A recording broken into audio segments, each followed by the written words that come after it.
Hello ಎಲ್ರಿಗೂ ಇವತ್ತಿನ ವಿಶೇಷತೆಗೆ ಎಲ್ರಿಗೂ ಸ್ವಾಗತ. ನಾನು ನಿಮ್ಮ ಚಂದಗೌಡ. ಇವತ್ತಿನ ದಿನ ಹೆಂಗ್ ಶುರು ಆಯ್ತು ಅಂತ ಹೇಳಿದ್ರೆ ಆಸ್ ಯೂಶುವಲ್ ಕಾಫಿ ಕುಡ್ಕೊಂಡು ಮತ್ತೆ ಮಾರ್ನಿಂಗ್ ಬ್ರೇಕ್ಫಾಸ್ಟ್ ಮಾಡಿಕೊಂಡು ಬಾಕ್ಸ್ಗೂ ಹಾಕಿಸ್ಕೊಂಡು ನಾವು ನಮ್ಮ ದಿನಾನ ಶುರು ಮಾಡಿದ್ವಿ. ಇವತ್ತು ಚಿತ್ರಾನ್ನ ಮಾಡಿದ್ವಿ. ಇಷ್ಟ ಇಲ್ಲ ಅಂದ್ರೂ ತಿನ್ಕೊಂಡು ಬೊಟ್ಟಿಗೆ ಹೋಗೋಕ್ಕೆ ಟೈಮ್ ಆಯ್ತು ಅಂತ ಹೇಳಿ ಸೊ ಬೊಟ್ಟಿಗೆ ಅಂತೂ ರೆಡಿ ಆದೆ.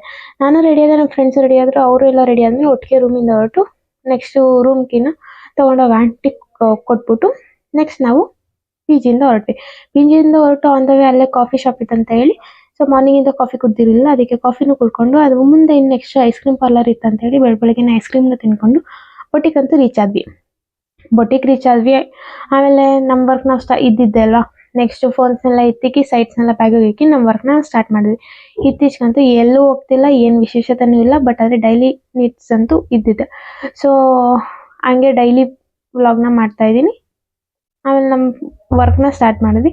ವರ್ಕ್ ಸ್ಟಾರ್ಟ್ ಮಾಡಾದ್ಮೇಲೆ ಅಂತೂ ಇಂತೂ ನಮಗೆ ಊಟ ಟೈಮ್ ಬಂತು ಅಂತ ಹೇಳಿ ಸೊ ಊಟ ಬಾಕ್ಸ್ ತಂದಿದ್ವಿ. ಸೊ ಅದು ಏನಂದರೆ ನನಗೂ ಇಷ್ಟ ಇರಲಿಲ್ಲ, ಅವರೆಕಾಳು ಸಾರು ಮಾಡಿದ್ರು. ಏನು ಮಾಡೋದು, ತಿನ್ನಲೇಬೇಕಲ್ವಾ, ಇದೇನು ಮನೆ ಅಲ್ಲ ಅಂತ ಹೇಳ್ಕೊಂಡು ಅದನ್ನು ತಿನ್ಕೊಂಡು ಅಲ್ಲೇ ಪಕ್ಕದಲ್ಲಿದ್ದಂತೆ ಎಳ್ನೀರು ಶಾಪ್ಗೆ ಹೋಗಿ ಎಳ್ನೀರು ಕುಡ್ಕೊಂಡು ಮತ್ತೆ ಬೊಟ್ಟಿಗೆ ಹೋಗಿ ಬಂದ್ವಿ. ಬೊಟ್ಟಿಗೆ ಹೋಗಿ ಬಂದು ನಮ್ಮ ವರ್ಕ್ನ ನಾವು ಸ್ಟಾರ್ಟ್ ಮಾಡ್ಕೊಂಡ್ವಿ. ನಮ್ಮ ವರ್ಕೆಲ್ಲ ಮುಗಿಸ್ಕೊಂಡು ಹೆಂಗೆ 8 ಗಂಟೆ ಆಯಿತು ಅಂತಲೇ ಗೊತ್ತಾಗಲಿಲ್ಲ. ಮತ್ತೆ ಅಲ್ಲಿಂದ ರಿಟರ್ನ್ ಹೊರಟ್ವಿ. ಸೊ ರಿಟರ್ನ್ ಹೊರಟು ಆನ್ ದ ವೇ ಬರ್ತಾ ಒಂದು ಗಿಫ್ಟ್ ಕಲೆಕ್ಟ್ ಮಾಡ್ಬೇಕಂತ ಹೇಳಿ ಗಿಫ್ಟ್ ಕಲೆಕ್ಟ್ ಮಾಡ್ಕೊಂಡು ಪಿ ಜಿಗೆ ಬಂದೆ.